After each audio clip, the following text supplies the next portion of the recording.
34-year-old Nathan Brad Maddox and his 30-year-old wife, Krystal Maddox, were shot and killed January 18th while leaving Mount Carmel Baptist Church near Colmonil following a court-ordered child custody visit with Nathan Maddox's 5-year-old daughter. Tyler County Sheriff Brian Weatherford tells KFDM News Paul Westfall, Letha Westfall, Kristen Westfall, and Cameron Westfall were all indicted today on charges of engaging in organized criminal activities. Letha Westfall is the maternal grandmother of Nathan Maddox's daughter. Sheriff Weatherford says Letha Westfall, a caseworker, and the child were inside the church during the shootings. Stay with KFDM News and KFDM.com for more on this story as it develops. So, as you may remember me talking about my beautiful sister passing away and that being one of my triggers, well, today is actually the 3-year anniversary since she was murdered, her and her husband. And so I just kind of wanted to take today to share with you guys their story. I mean, I can't tell you the reason it happened because only the people that murdered her know why they did what they did, because there really was no reason for it. I can just tell you the circumstances surrounding their murders. So my sister and her husband Nathan were fighting for custody of Nathan's daughter Madison, and they were on one of their last visits before they got full custody. My sister was decorating the room. She had, her own little area set up. My sister had 4 kids of her own.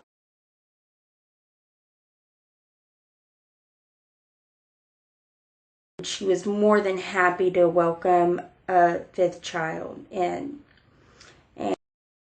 And she was so happy to have Madison, little Maddie, be a part of their lives and a part of their household. She was just, just overjoyed to have another addition to their home.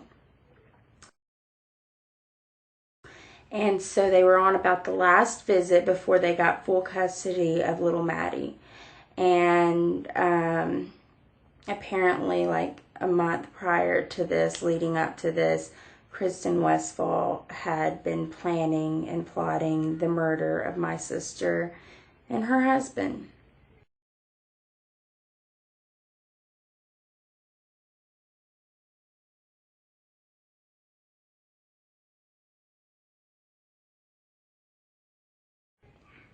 I guess it was kind of if we can't have her, nobody can type situation. So they, I guess, assumed their only way out was to murder them. So that is what they did. On January 18th, 2014,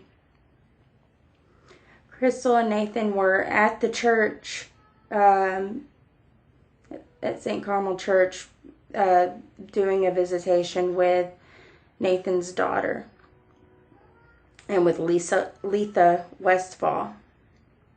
Letha and the social worker were in the church with Nathan and Krystal and little Maddie, and they were all there, doing the visit. Letha, allowed the visit to go longer than usual, than what she usually would have. And that was one thing that the social worker noted, that it was going on longer than normal. Well, towards the end, the social worker said that Letha was taking a really long time gathering up, Maddie's stuff and gathering up Maddie. And Krystal and Nathan had already, started towards the exit of the church. As they exit, she said she heard a yell, like a howling sound. So she shut and locked the doors. I don't think I've ever really told this story in full, so it's kind of hard repeating everything. This especially down to this part. Okay, so anyway, so she locked the doors behind Krystal and Nathan as they walked out of the church because she heard, some noise. She couldn't really specify what noise it was. It was like a howling. She said like a cry. And that's what she heard. So she locked the door so that the little girl would be safe, so that Maddie would be safe. And so Letha, the social worker, and little Maddie were still in the church, safe with the doors locked. And Kristen and Paul Westfall ambushed my sister and her husband, Nathan Maddox. Krystal and Nathan, as soon as they exited, they didn't see it coming. They came up from behind. Kristen shot Nathan in his hip. And then Paul shot my sister Krystal in her head.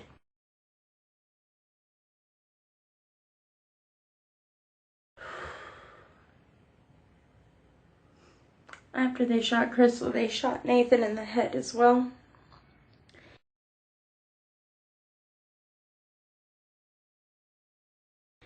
And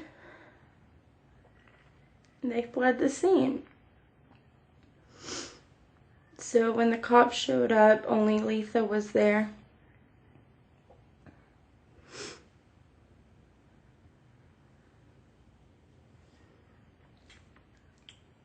And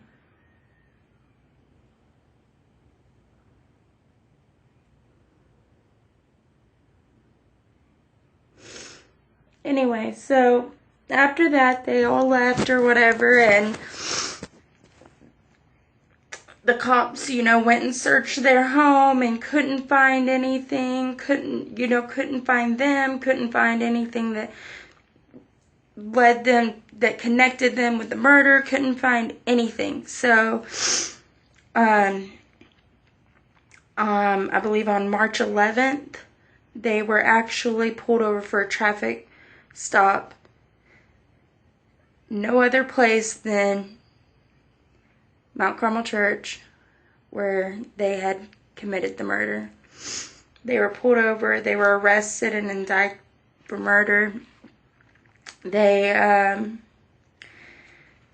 went to jail, and so that we thought, okay, good, they're locked away, right? Okay, so January to March, not that bad, right? They're locked up. Well, that's not the case. Actually, one of them still isn't. They're all in jail, but one of them still isn't sentenced. This is 3 years. We're on the third year anniversary. It sat for a long time, the case did. And then finally, it was picked up as capital murder charges. So once it was picked up by the Attorney General for that, it kind of got moving at a faster pace. Actually, last night we got news that I'm speaking as in last night, and I'm speaking as in today because I am posting this on the day of. But really, it's the night before that I'm recording this. So today is not necessarily the day of. Well, let's see. Almost, okay, because it's 10 o'clock. So it's almost midnight. But anyways, so even though I'm saying today, but in last night, really and truly in real time, as of right now, it is January 17th. So this will be tomorrow, will be the 3-year anniversary. But when you see this, it will be on the 3rd year anniversary. And the reason I'm letting you know that is because tonight, or last night, we got the news that Cameron Westfall has been moved from county to prison. So 3 years later, and one of the 4 murderers are in prison.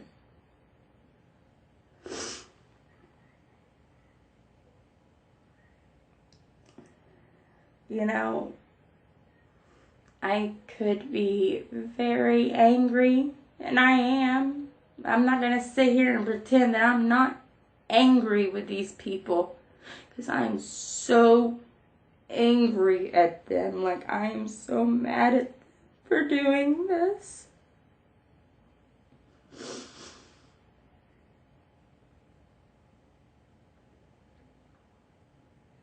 I'm mad at them for doing this, but I have to forgive them, because being mad at them and not forgiving them is just going to weigh heavily on my heart for the rest of my life. So that's why I have to. I have no other option but to forgive these people. And that is why the other day in my blog, when I said, you know, sometimes we have to forgive people who won't even say they're sorry. The only person out of all of them that were even remorseful for what they did was Cameron Westfall.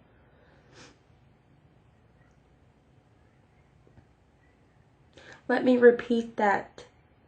Out of 4 murderers, 1 was remorseful.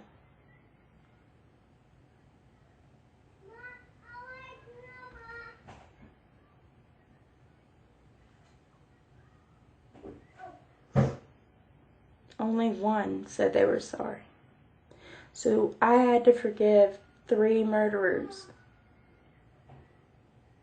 3 people who took beautiful, precious lives and crumbled them.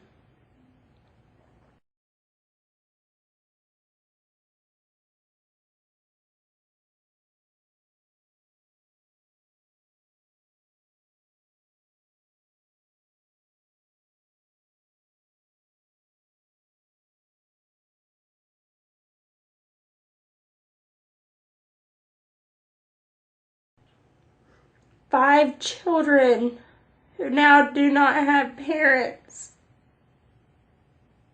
I can't wrap my head around that. Ever. How could you take these kids' parents away like that? How could you do that? Like, how morally standing could you do that?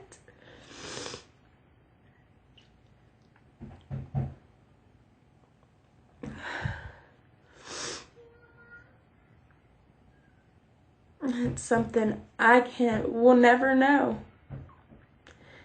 There are many things about this that I will never know, and maybe I wasn't meant to know. Maybe I wasn't meant to know the answers to everything. But I do have an answer for feeling bad when it feels like all hope is lost.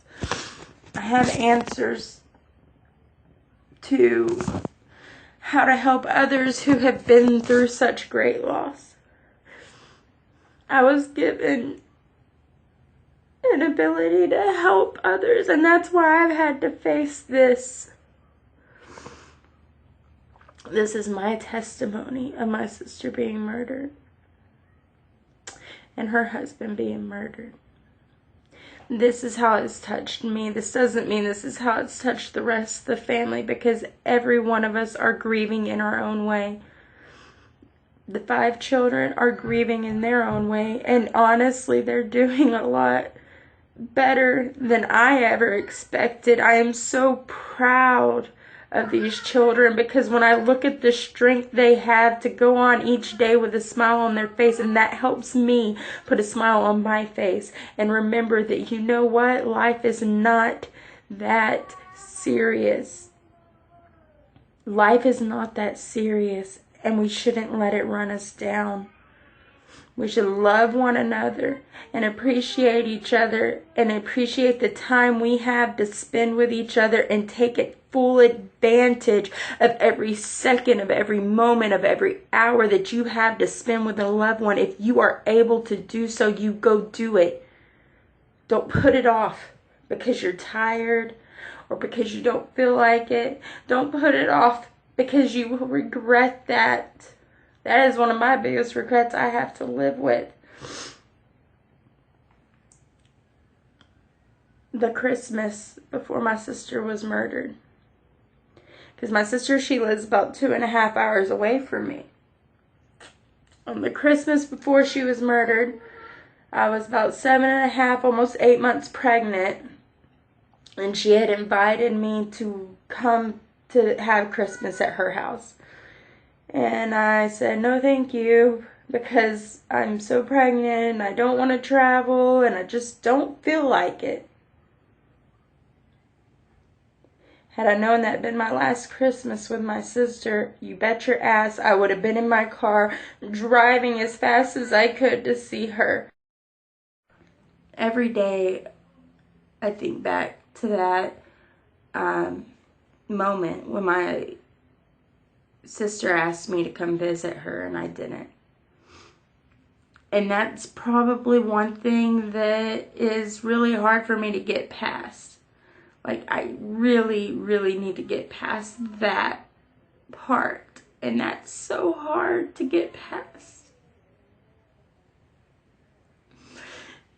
So don't ever, ever, ever, ever just say, hey, I don't feel like it. Just don't. Because no matter how bad you're feeling or how tired you're feeling or whatever, or how bogged down you're feeling, in the end, we don't take anything else with us other than the relationships that we have here on earth. So even though you don't feel like doing something, maybe you should. Because in the end, let me repeat that, in the end, we don't take anything with us except for the relationships we have here on earth. So don't take people for granted, and don't take the time that somebody's wanting to spend with you for granted, and don't cop out. Be with people. Don't hide yourself from people. I had to jump that hurdle and say, you know what? I had a fear of driving long distances by myself. I've done it. Since she's passed away, I've gone long distances by myself with the kids at night by myself in the middle of the boonies where there's like no gas stations, no nothing, and I've done it, and that's a hurdle I've jumped over because she has helped me. Her passing has helped me do that. God has pushed me further than I have ever believed through the grieving process that I have been going through. He has pushed me. He has pushed me out of my comfort zone, and He has moved in with me, and He has told me, look, your life is going to be okay, and I'm going to be with you every step of the way. And for that, that's the best thing. That's the best feeling. To come back to God and to know that He's going to help me through something so hard and so rough because I need it. I needed it. And one of the scriptures that stick out to me the most is Psalms 34:18. Psalms 34:18, and it says, how does it go? The Lord is close to the brokenhearted and saves those who are crushed in spirit. Yes. Yeah. Yes, that is how it goes. And that verse has just always stuck with me. That tidbit. Because it's true. I've been very broken. I've been beaten and bogged down by this. And now I'm at a point in my life where I can share this story and hope that it helps somebody out there who has suffered a great loss, and maybe they can relate, or maybe they can relate in other ways as God has moved through them, through their trials, and turning their trial, like I've spoke about before, turning your trial into triumphs, turning your mess into a message, everything, turning your test into a testimony. These things is what will get you through. Now, like I've said before, I know life is not perfect, and I know it never will be. And I know that this will never be okay. And no matter how much I want my sister to come back, that's never going to happen. And no matter how much I want Nathan to come back, that's never going to happen. So what do you do? What do you do? Because with great love comes great loss, and what do you do after you lose somebody so important to you, your sibling, you know?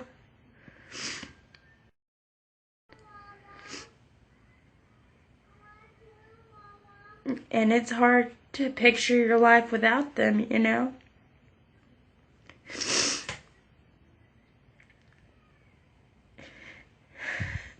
And there's so many times that I wish I could just share with her what I'm dealing with and what I'm going through.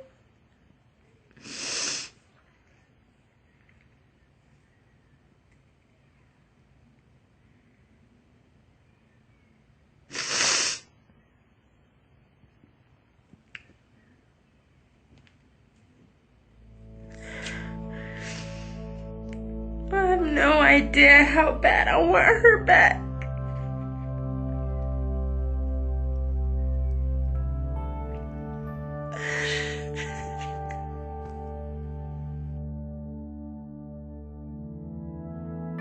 I hope telling their story will shed some sort of light on this subject, because I feel like it's a subject that doesn't get talked about a lot.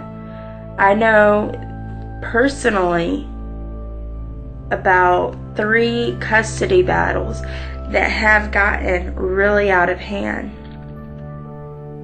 And there's there's nothing anybody could have done to further prevent what happened.